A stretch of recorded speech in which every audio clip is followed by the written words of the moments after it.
بسم اللہ الرحمن الرحیم۔ بسم اللہ الرحمن الرحیم، الحمدللہ رب العالمین والصلاة والسلام علی رسولہ محمد وآلہ واصحابہ اجمعین، اما بعد۔ سنن ترمذی جلد اول سبق نمبر 53۔ آج کے سبق کا عنوان ہے وضو میں کلی کرنا اور ناک صاف کرنا۔ وضو کے سنن چل رہے ہیں، جس میں آج کے سبق میں امام ترمذی رحمۃ اللہ علیہ وضو کی ایک سنت مزمزہ اور استنشاق کے بارے میں بیان فرما رہے ہیں، کلی کرنا اور ناک میں پانی ڈالنا۔ چنانچہ فرماتے ہیں وبہ قال حدثنا قتیبۃ قال حدثنا حماد بن زید وجریر عن منصور عن ہلال بن یساف عن سلمة بن قیس قال قال رسول اللہ صلی اللہ علیہ وسلم اذا توضأت فانتصر واذا استجمرت فاوتر۔ وفي الباب عن عثمان ولقيت بن سبرة وابن عباس والمقداد بن معدي كربة ووائل بن حجر وابی ہریرہ رضی اللہ عنہ۔ ہمیں حدیث بیان کی قتیبہ نے، وہ کہتے ہیں کہ ہمیں حدیث بیان کی حماد بن زید نے اور جریر نے، وہ منصور سے نقل کرتے ہیں اور وہ ہلال بن یساف سے نقل کرتے ہیں اور وہ سلمہ بن قیس سے نقل کرتے ہیں کہ نبی کریم صلی اللہ علیہ وسلم نے فرمایا کہ جب تم وضو کرو تو ناک جاڑو، اور جب تم استنجا کرو تو طاق مقدار میں استنجا کرو۔ اس باب میں حضرت عثمان رضی اللہ تعالیٰ عنہ، لقیت ابن صبر رضی اللہ تعالیٰ عنہ، ابن عباس، مقدام بن معدی کرب اور وائل بن حجر اور ابو ہریرہ رضی اللہ تعالیٰ عنہ سے حدیث منقول ہے۔ تو بہرحال یہ حدیث ہے، اور اس حدیث سے میں چونکہ حضور صلی اللہ علیہ وسلم نے فرمایا، سلمہ بن قیس رضی اللہ تعالیٰ فرماتے ہیں کہ حضور صلی اللہ علیہ وسلم نے فرمایا کہ جب تم وضو کرو تو ناک میں پانی ڈال کر اس کو جھاڑو۔ اور دوسرا ٹکڑا جو ہے وہ استنجا سے متعلق ہے، اگر استنجا کرو تو طاق عدد استعمال کرو، اور اس کے بارے میں تفصیل پہلے گزر چکی ہے کہ استنجا میں طاق عدد کا کیا حکم ہے۔ باقی اس حدیث میں صرف ناک کے جھاڑنے کا حکم ہے۔ امام ترمذی رحمۃ اللہ علیہ نے اوپر عنوان قائم کیا ہے مزمزہ کے بارے میں، استنشاق کے بارے میں، چونکہ مزمزہ اور استنشاق کے بارے میں مزید احادیث آگے آ رہی ہے، اس لیے اور کچھ احادیث کی طرف امام ترمذی رحمۃ اللہ نے اشارہ بھی کیا ہے، لہٰذا اگرچہ اس حدیث میں صرف ناک کے جھاڑنے کا حکم ہے، دیگر حدیث میں مزمزہ کا بھی ذکر ہے، یعنی کلی کا بھی ذکر ہے۔ تو حدیث کا ترجمہ بھی آپ کے سامنے آ گیا، اور حدیث اس باب میں جو دیگر صحابہ کرام سے حدیث منقول ہے وہ بھی آپ کے سامنے آ گئی۔ اس کے بعد امام ترمذی رحمۃ اللہ فرماتے ہیں قال ابو عیسیٰ حدیث سلمة بن قیس حدیث حسن صحیح واختلف اہل العلم فی من ترک المزمزة والاستنشاق فقالت طائفة منهم اذا تركهما في الوضوء حتى صلى اعاد ورأوا ذلك في الوضوء والجنابة سواء، وبه يقول ابن ابي ليلى وعبد الله بن المبارك وأحمد وإسحاق، وقال أحمد الاستنشاق أوكد من المزمزة، قال وقالت طائفة من أهل العلم يعيد في الجنابة ولا يعيد في الوضوء، وهو قول سفيان الثوري وبعض أهل الكوفة، وقال طائفة لا يعيد في الوضوء ولا في الجنابة لأنهما سنة من النبي صلى الله عليه وسلم، فلا تجب الإعادة على من تركهما في الوضوء ولا في الجنابة، وهو قول مالك والشافعي۔ امام ترمذی رحمۃ اللہ فرماتے ہیں کہ سلمہ بن قیس رضی اللہ عنہ کی حدیث حسن اور صحیح درجے کی ہے، اور اہل علم کا اس میں اختلاف ہے کہ اگر کوئی کلی اور ناک میں پانی کو وضو میں چھوڑ دے تو ایک جماعت یہ کہتے ہیں کہ اگر اس نے وضو میں یہ دونوں چیزیں چھوڑ دی یہاں تک کہ نماز پڑھ لی تو وہ نماز دہرائے گا، اور یہ حضرات وضو اور جنابت میں اس کو برابر سمجھتے ہیں، انہیں دونوں کو لازم سمجھتے ہیں، اور یہ مسلک ابن ابی لیلہ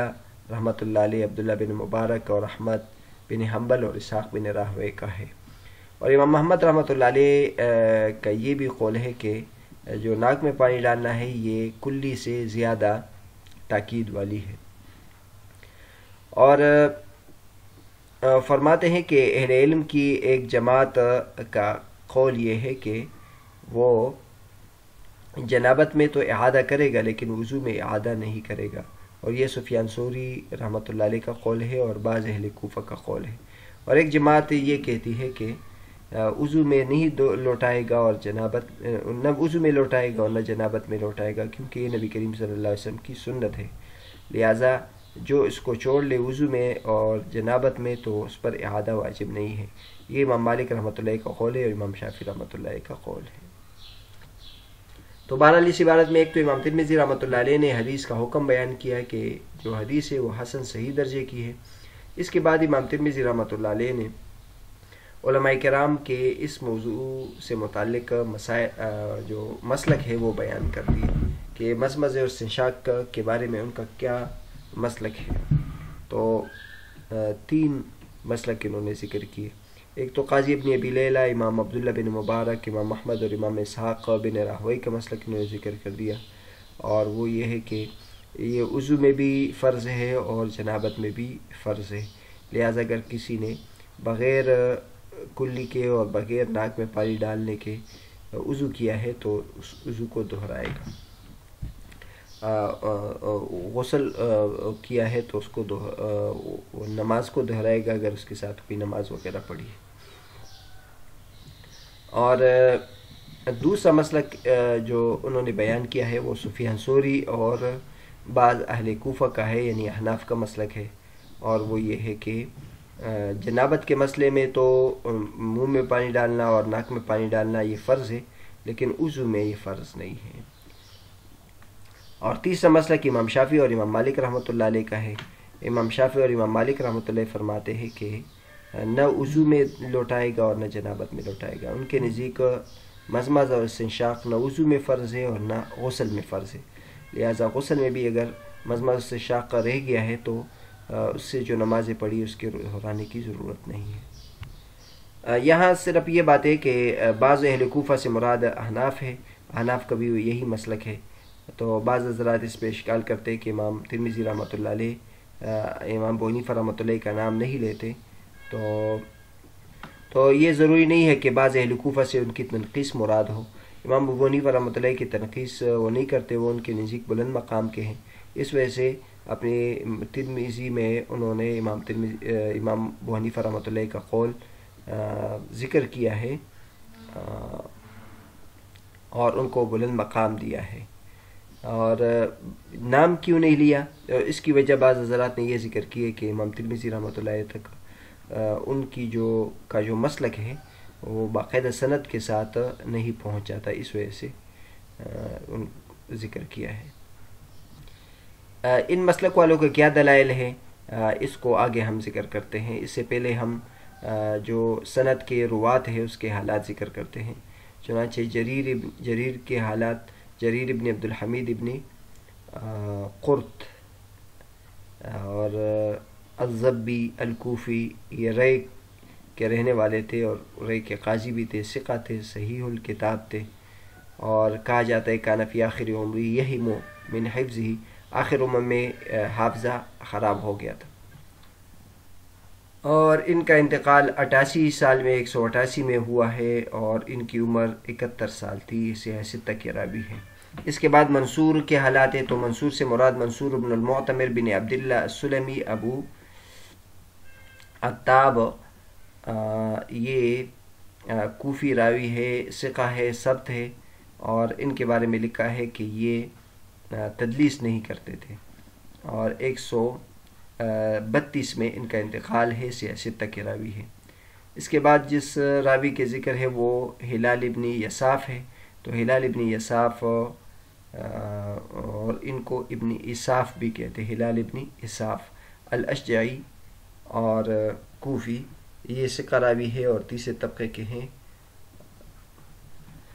مزمزہ اور استنشاق کا حکم کیا ہے؟ تو امام ترمذی رحمۃ اللہ علیہ نے اس جگہ میں 3 مسلک ذکر کیے ہیں اور یہ آپ کے سامنے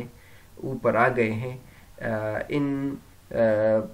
کا استدلال کس سے ہیں؟ تو پہلے مسلک دوبارہ ذکر کرتے. ابن ابی لیلہ، عبداللہ بن مبارک، امام احمد، امام اسحاق، ان کے نزدیک یہ ہے کہ مزمزہ اور استنشاق یعنی منہ میں پانی ڈالنا اور ناک میں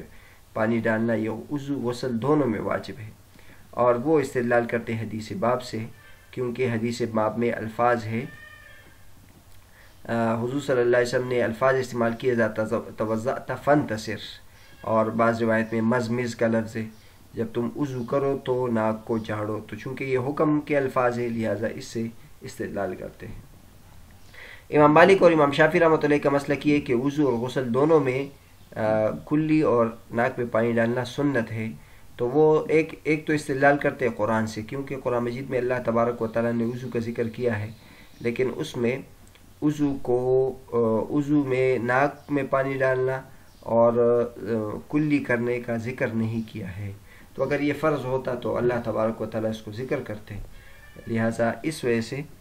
یہ فرض نہیں ہے، اور باقی چونکہ حدیث میں آیا ہے لہٰذا سنت ہے۔ یہ حضرات اس طرح استدلال کرتے ہیں۔ امام ابو حنیفہ رحمۃ اللہ علیہ، امام سفیان ثوری رحمۃ اللہ کا مسلک یہ ہے کہ یہ غسل میں فرض ہے اور وضو میں سنت ہے، تو اب چونکہ احناف فرق کرتے ہیں، یعنی کلی اور ناک میں پانی ڈالنے کو غسل میں فرض سمجھتے ہیں، تو اس فرق کی وجہ کیا ہے؟ تو ایک تو احناف استدلال کرتے ہیں کہ وضو میں فرض نہیں ہے، وضو میں فرض نہیں ہے، اس کے لیے تو قرآن مجید سے استدلال کرتے ہیں کہ قرآن مجید میں وضو کا طریقہ اللہ تبارک و تعالیٰ نے بیان کیا ہے کہ چہرہ دو، ہاتھ دو اور سر پہ مسح کرو اور پاؤں دھو لو، اس میں چونکہ کلی کا ذکر نہیں ہے، ناک کا ذکر نہیں ہے، لہٰذا یہ فرض نہیں ہے۔ باقی جو غسل ہے اس میں کیوں فرض ہے، تو اس کے لیے وہ کئی یعنی طریقے سے استدلال کرتے ہیں۔ نمبر ایک، قرآن مجید کی آیت سے استدلال کرتے ہیں، کنتم جنبا فطہروا،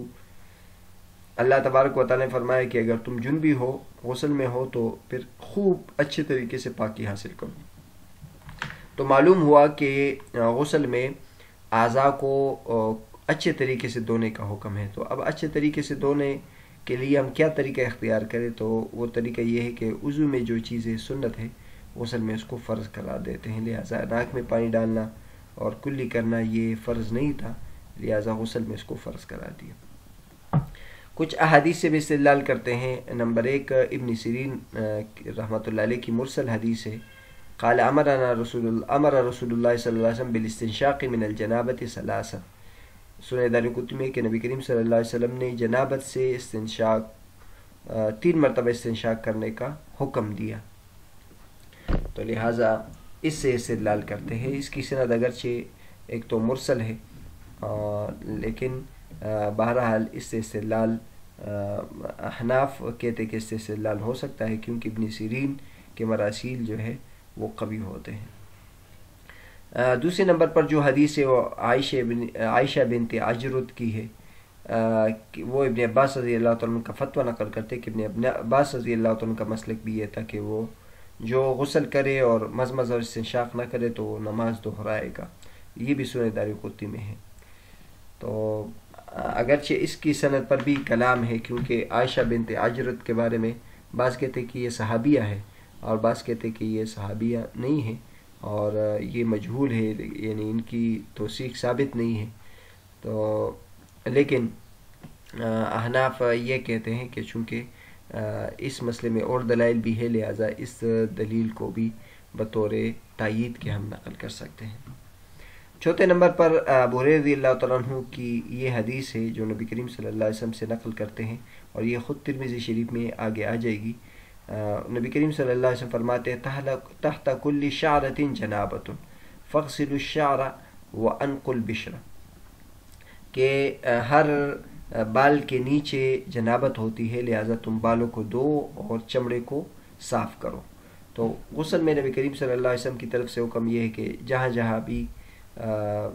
بال ہے تو اس کو اچھے طریقے سے رگڑ کے صاف کرنا چاہیے، اور ناک کو ہم دیکھ لیں تو ناک میں بال ہوتے ہیں، لہٰذا اس کو صاف کرنے کا حکم ہے۔ تو بہرحال معلوم ہوا کہ غسل کا معاملہ یہ سختی پر مبنی ہے، لہٰذا اس سے احناف کے مسلک کی تائید ہوتی ہے کہ غسل میں اس کو اچھے طریقے سے صاف کرنا چاہیے اور کلی بھی کرنی چاہیے۔ 5ویں نمبر پر اس حدیث سے بھی استدلال